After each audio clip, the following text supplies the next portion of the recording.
नमस्कार, आप देख रहे हैं रेवदर्शन में सचेता बघेल आपके साथ। आइए नजर डालते हैं आज की खबरों पर विस्तार से। मध्य प्रदेश सरकार 2022 का बजट लेकर आ रही है। बजट से क्या है आम व्यक्ति की उम्मीदें, क्या चाहते हैं कर्मचारी, छात्र, गृहिणी व आम जनता। इस संबंध में लोगों की क्या है राय, आइए जानते हैं हमारी इस रिपोर्ट के माध्यम से। आने वाले बजट को लेकर गुड़ क्षेत्र के वरिष्ठ अधिवक्ता व सामाजिक कार्यकर्ता मयंकधर द्विवेदी व स्थानीय जनप्रतिनिधि डॉक्टर ज्ञानेश्वर द्विवेदी से बात की गई, तो सुनिए बजट को लेकर इनकी क्या प्रतिक्रिया है और सरकार से इनकी क्या उम्मीदें हैं। सरकार का जो बजट आने वाला है वो आम जनता और गरीबों के हित से बहुत दूर दूर तक का नाता नहीं होगा। उद्योगपतियों, पूंजीपत वर्ग के हित में इनका निर्णय रहता है और इस बार भी यही उम्मीद है कि उन्हीं के हित में इनका बजट पास होगा। कर्मचारी, आम जनता, अनुसूचित जात, जनजात वर्ग के लोगों को इनसे कोई मतलब नहीं रहता है और सिर्फ ये दिखावे का काम करते हैं। वास्तविक रूप से धरातल पर इनको कोई लाभ नहीं मिलता है। गैस की कीमत हो, खाद्यान्न तेल की कीमत हो, पेट्रोल की कीमत हो, डीजल की कीमत हो, आए दिन की कीमत बढ़ रही है। इस पर सरकार कोई अंकुश नहीं लगा रही है। जब पेट्रोल और डीजल की कीमतें बढ़ती हैं तो अमूमन सारी वस्तुओं की कीमत बढ़ जाती हैं, लेकिन सरकार इन पर किसी भी प्रकार का अंकुश नहीं लगा रही है। आए दिन मध्यम वर्ग और गरीब वर्ग इनसे कुचला जा रहा है और पूंजीपति वर्ग इनको लाभ मिल रहा है और ये सरकार पूंजीपति वर्ग की सरकार है, गरीबों की सरकार नहीं है। आने वाला बजट सबके हित में होगा, किसानों के हित में होगा, गरीब नौजवानों के हित में होगा, व्यापारियों के हित में होगा, जिससे चूंकि भाजपा का उद्देश्य है कि सबका साथ सबका विकास, तो हर क्षेत्र में वो जो है सभी लोगों के चिंतन करने के बाद ही जो ये बजट आने वाला है और सबके हित में होगा, जिससे हमारे देश का समग्र विकास होगा। महंगाई पर भी विचार होगा, कहीं ना कहीं लोगों को सस्ता सामान मिलेगा, जिससे देश का विकास होगा, सबकी आर्थिक उन्नति जो है वो बढ़ेगी और बेरोजगारों को रोजगार मिलेगा। उम्मीद तो ये जो है तो सही नहीं है, क्योंकि उम्मीद खरे उतरे भारतीय जनता पार्टी सरकार कभी उम्मीद में खरी नहीं उतरी है। चाहे शिक्षा पर हो, शिक्षा पर टोटल व्यवसायीकरण हो चुका है। शिक्षा पर जो बजट है उनका सही शिक्षा पर जो शासकीय विद्यालय उनको नहीं दिया जाता है और व्यवसायीकरण हो चुका है। भू और शिक्षा माफिया तैयार हो चुके हैं। शिक्षा में सही बजट नहीं मिलेगा, ये उम्मीद। वर्तमान में जो शिक्षा की स्थिति है कोरोना काल के बाद, खासकर अगर बात करें तो उसको ध्यान में रखते हुए क्या उम्मीद जता रहे हैं कि नहीं बजट पास किया जाए? नहीं, शिक्षा मंत्री पहले नंबर कोरोना काल में उनकी फीस माफ़ होनी चाहिए। सरकार को तो ये जो है तो प्रस्ताव बजट पास करना चाहिए कि जो शिक्षा के अंदर जितने कॉलेजें रही हैं या कि विद्यालय रही हैं, जो जहाँ बच्चे पढ़ते हैं उनको मुफ्त शिक्षा देनी चाहिए। मुफ्त शिक्षा मुफ्त की चिकित्सा दूसरी तो ये देना चाहिए शिक्षा पर। तो सरकार इस पर ध्यान नहीं दे रही है। बच्चों का चाहे बिजली विभाग में हो, जो बिजली बिल माफ़ किया गया आज उस वसूला जा रहा है। शिक्षा पर जो है तो पैसा फीस वापस ली जा रही है। चाहे चिकित्सा में यही हाल है, महंगी दवाई, महंगा ट्रीटमेंट, और शासकीय विद्यालय में कुछ नहीं, शासकीय हॉस्पिटल में कुछ नहीं हो रहा। इस बजट से तो अपन ज़्यादा कुछ एक्सपेक्ट तो कर नहीं सकते, क्योंकि पिछली बार के बजट में भी हमने देखा है कि एजुकेशन में कितना बड़ा मतलब जो पिछले साल का जो बजट था कितना कटौती किया गया है। तो इस साल भी ऐसा कुछ समझ में तो नहीं आ रहा, पर उम्मीद यही की जा रही है, कर सकते हैं कि एजुकेशन के लिए एक अच्छा बजट आना चाहिए, क्योंकि एजुकेशन पे सबका एक समान अधिकार है, चाहे वो अमीर हो या गरीब हो। तो हमारा मानना यही है कि तो उससे तो नहीं लगता है कि किसानों की उम्मीद भरा ये बजट होगा। और बजट सत्र चालू है, शायद 9 तारीख को उन्होंने कहा है कि बजट हम पेश करेंगे सदन के अंदर। तो हमने 2 मार्च को शिवराज सिंह जी को कलेक्टर के माध्यम से पत्र भेजा है कि जिस तरह से सबसे बड़ा अहम मुद्दा जो किसानों के पास है आवारा जानवरों का, तो यदि देश की नस्ल और फसल को बचाना है तो उसके लिए सरकार बजट बनाए, बजट में उसको जोड़े और 75% सब्सिडी का बजट दे तारबाड़ी के लिए, किसान अपनी खेतों को रुंधाई कर सके, जिससे उसकी फसल बच सके।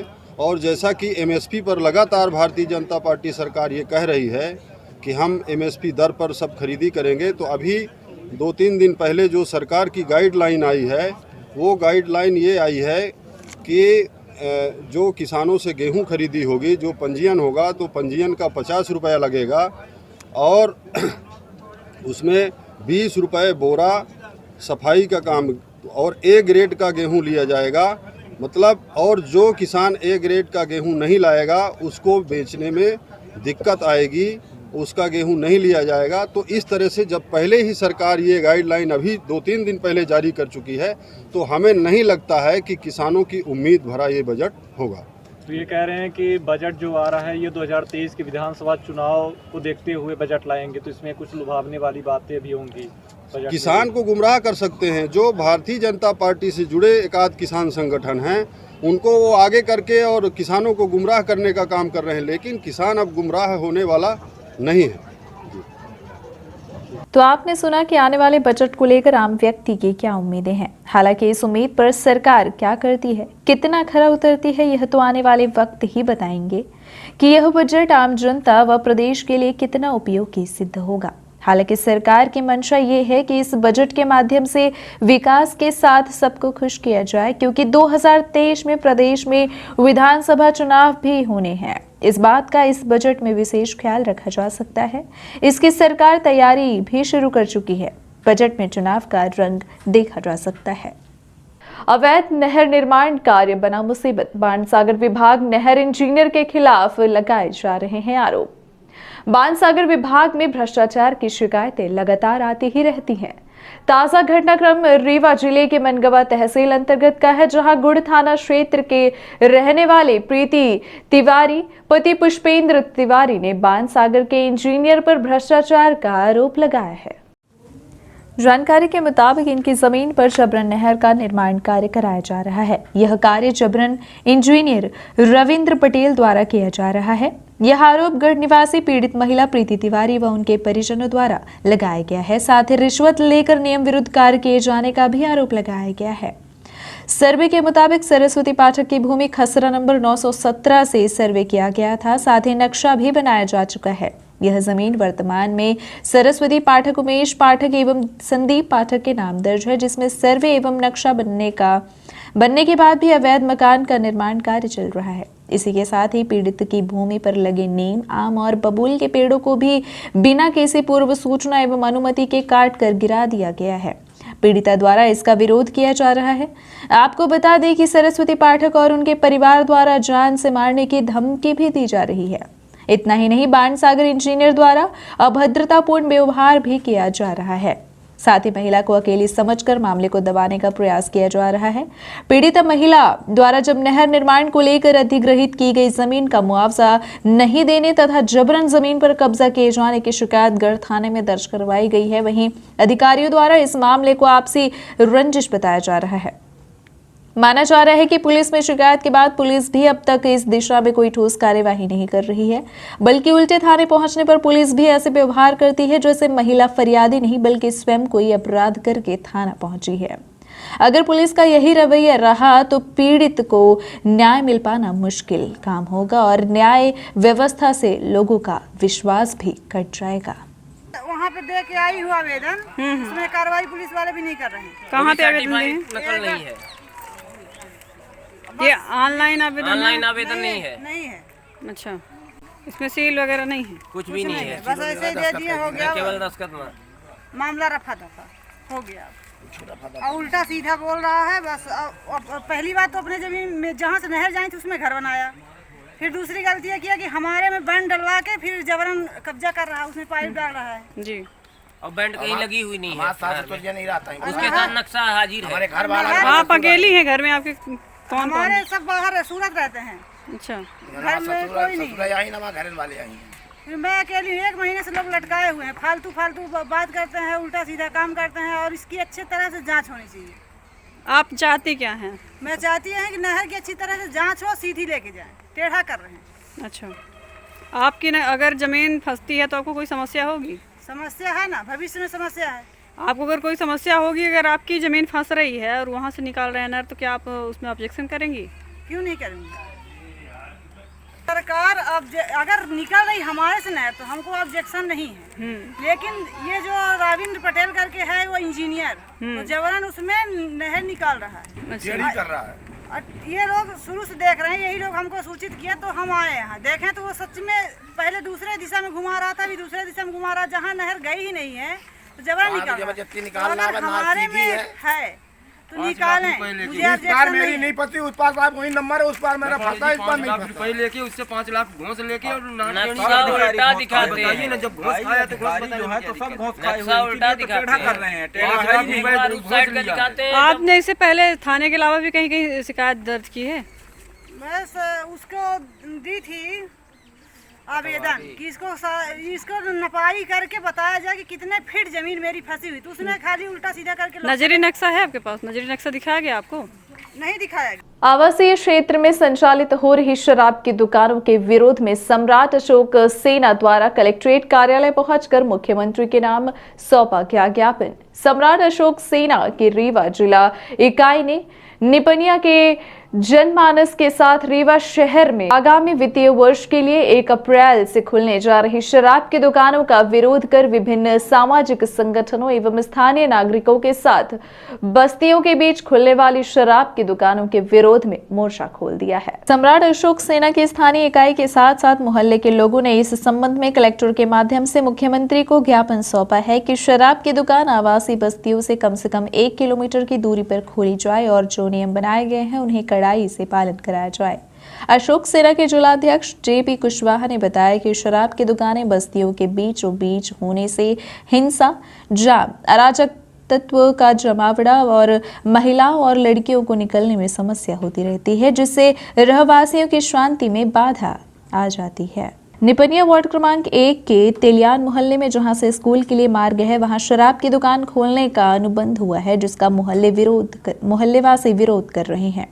सम्राट अशोक सेना ने आवासीय बस्तियों से दूर शराब की दुकान खोलने के लिए हस्ताक्षर अभियान चलाने की घोषणा की है, जिसके सहयोगी संगठन विंध्य सब्जी उत्पादक किसान संघ, OBC महासभा शाहू समाज रीवा, यादव महासभा कोली समाज, कुशवाहा क्षत्रिय महासभा आदि है। ज्ञापन देने वालों में JP कुशवाहा, उमाशंकर कुशवाहा, सतीश पांडे, नरेंद्र पांडे, नरेंद्र तिवारी, उमेश कुशवाहा, राम सेवक कुशवाहा, मनीष कुशवाहा सहित सैकड़ों लोग मौजूद रहे हैं।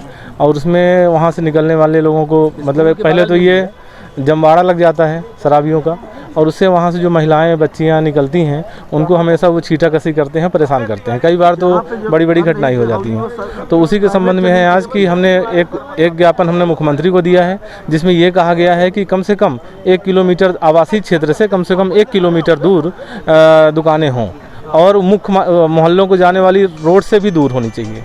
और दूसरा मामला यहाँ के लिए कलेक्टर महोदय के दिया है निपनिया के लिए। तो निपनिया वार्ड क्रमांक 2 में एक दुकान अभी है, देसी शराब की दुकान है, तो वो अभी भी आवासीय क्षेत्र में ही है। पता नहीं कैसे किस तरह से लोग जांच करते हैं और कैसे हमारे यहाँ के जनप्रतिनिधि हैं कहते हैं कि जनप्रतिनिधि के उसमें दस्तखत लगते हैं कि कहाँ दुकानें खुलनी चाहिए, लेकिन वो पूरे मोहल्ले के बीच में दारू की दुकानें खुली हैं। मतलब हमारे जनप्रतिनिधि क्या करते हैं और किस तरह के अधिकारी जांच करने जाते हैं। सौंपा गया है। ज्ञापन का मुख्य बिंदु जो है कि जो नई शराब के ठेके हुए हैं अप्रैल माह से, जो नई दुकानें संचालित हो रही हैं वो आवासीय क्षेत्र में हो रही हैं। उन आवासीय क्षेत्र से कुछ दूरी को लेकर के यहाँ पर ज्ञापन सौंपा गया है। ज्ञापन प्राप्त कर लिया गया है, द्वारा उचित माध्यम से अग्रेसित भी कर दिया जाएगा और जाँच कार्यवाही के लिए आबकारी विभाग को भी प्रेषित कर दिया जाएगा। जी सर, धन्यवाद। कोविड महामारी के दौरान मरीजों की सेवा करने वाले वार्ड बॉय ने अपनी सेवाओं को पुनः बहाल किए जाने की मांग को लेकर मेडिकल कॉलेज डीन को ज्ञापन सौंपा और अपनी समस्याएं बताई। श्याम शाह चिकित्सा महाविद्यालय के समक्ष बड़ी तादाद में पहुंचे वार्ड बॉय ने अपनी पीड़ा बताई और कहा कि कोविड महामारी के दौर में पूरी दुनिया में त्राही मची हुई थी। उस दौरान अपनी जान पर खेलकर अस्पताल में भर्ती मरीजों की सेवा प्रत्यक्ष उन्हें आश्वासन भी दिया गया था कि वार्ड बॉय की सेवा अस्थायी की जाएगी, लेकिन अभी तक इस दिशा में कोई विचार नहीं किया गया। इस बात से नाराज वार्ड बॉय मेडिकल कॉलेज पहुंचकर ज्ञापन सौंपते हुए अपनी मांगों को डीन के समक्ष रखी है।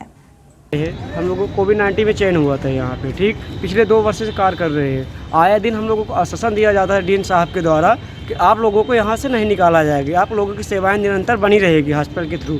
हम लोग इसी के आधार पर यहाँ पे काम किए थे। जब कोविड-19 महामारी में कोई भी व्यक्ति घर से निकलने के लिए तैयार नहीं रहता था, तब हम लोग आके यहाँ कार्य किए। यहाँ तक हम लोगों को रेंट पे रहने के लिए कमरा तक उपलब्ध नहीं रहता था। हम लोग यही हॉस्पिटल के नीचे रहते थे।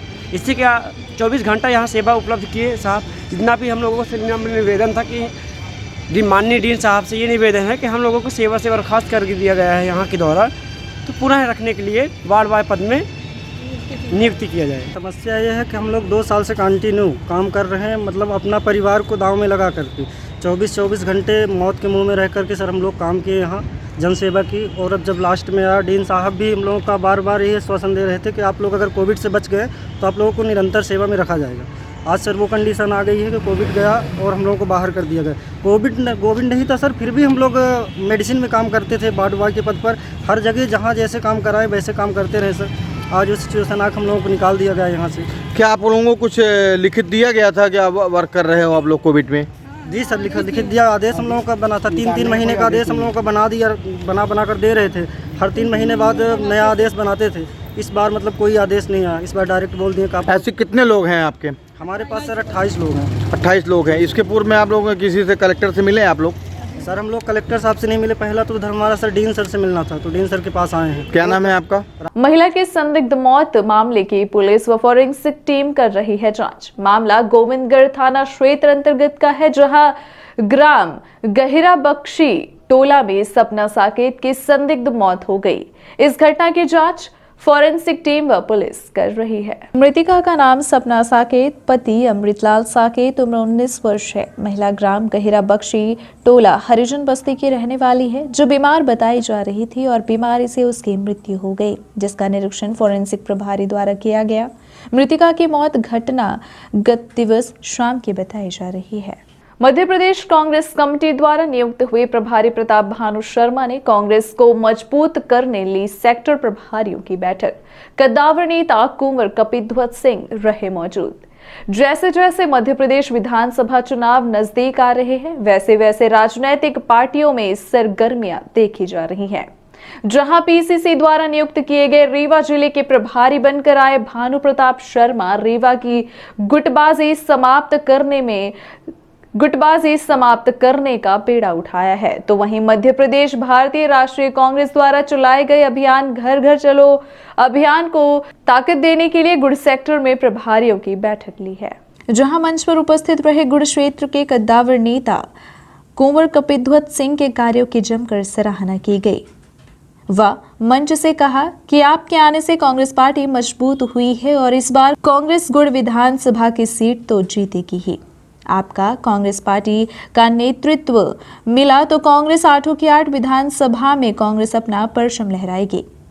इस दौरान मंच पर उपस्थित रहे जिला अध्यक्ष त्रियोगी नारायण शुक्ल, पूर्व लोकसभा प्रत्याशी रहे सिद्धार्थ तिवारी, राज जिला किसान कांग्रेस उपाध्यक्ष उमेश सिंह बबलू, ब्लॉक अध्यक्ष रायपुर पदमदीप शुक्ला, कांग्रेस ब्लॉक अध्यक्ष गुड़ महेंद्र उपाध्याय, मनीष दाहिया, विपिन पाठक, शुभम पांडे सहित सैकड़ों की तादाद में लोग उपस्थित रहे। हर घर से टोला टोला से हर समाज के लोगों का जोड़ के यह हम बच्चे के विशेष ध्यान रखने की आवश्यकता है कि कोहू छूटे ना, और सिर्फ औपचारिकता ना रहे कि हम 10 बनावे के 20 बनावे के तो हम बनाए दें। हमारा यह दायित्व हो चाहिए कि हम हर घर से एक सदस्य बनाई, न बनाए सकी तो यह ध्यान दे कि गांव में केहू ऐसा व्यक्ति अछूता न रह जाए जो कांग्रेस पार्टी से जुड़े चाहत रहा और हम पंचे वहां तक पहुंच नहीं पाए। लॉयंस डिस्ट्रिक्ट गवर्नर की आधिकारिक यात्रा संपन्न। Lions International District Governor Lion Mehta Agrawal Katni से लॉयन क्लब रीवा क्रिएट की आधिकारिक यात्रा पर रीवा पहुंचे। इस दौरान उनके सम्मान में क्लब द्वारा होटल सेलिब्रेशन सभागार में सम्मान समारोह आयोजित किया गया। इसके साथ ही इस अवसर पर region chairperson lion Girdhari Lal Badwani, zone chairperson lion Santosh Chamaria, district cabinet secretary Suresh Soni, district treasurer Mukesh Agarwal तथा डिस्ट्रिक्ट पीआरडी तथा डिस्ट्रिक्ट कार्यक्रम में विशिष्ट अतिथि के रूप में ऑनरेरी गवर्नर लॉयन लतारिया उपस्थित रहीं। कार्यक्रम का प्रारंभ दीप प्रज्वलन से किया गया। इस दौरान लॉयंस क्लब रीवा ग्रेड के अध्यक्ष लॉयन प्रतिभा ताम्रकार ने अतिथियों का स्वागत किया। तत्पश्चात क्लब की सचिव लॉयन दर्पणा स्वर्णकार ने क्लब के विगत 8 माह के सेवा गतिविधियों की जानकारी सदन में प्रस्तुत की। कोषाध्यक्ष लॉयन अनीता सिंह ने क्लब के इंटरनेशनल और डिस्ट्रिक्ट ड्यूज की जानकारी प्रस्तुत की। द गवर्नर लॉयन मीता अग्रवाल ने अपने उद्बोधन में क्लब के कार्यों की प्रशंसा करते हुए कहा कि रूस यूक्रेन युद्ध में लॉयंस इंटरनेशनल ने सबसे अधिक आर्थिक सहायता की है। उन्होंने क्लब के सदस्यों का पिन लगाकर सम्मान किया। साथ ही नई सदस्य रचिता खंडेलवाल को क्लब सदस्यता की शपथ दिलाई। इस दौरान उपस्थित अतिथियों को स्मृति चिन्ह भेंट कर सम्मानित किया गया। कार्यक्रम का समापन राष्ट्रगान के साथ हुआ। ये थी आज की खबरें। आगे की खबरों के लिए बने रहे रीवा दर्शन के साथ। दीजिए हमें इजाजत। नमस्कार।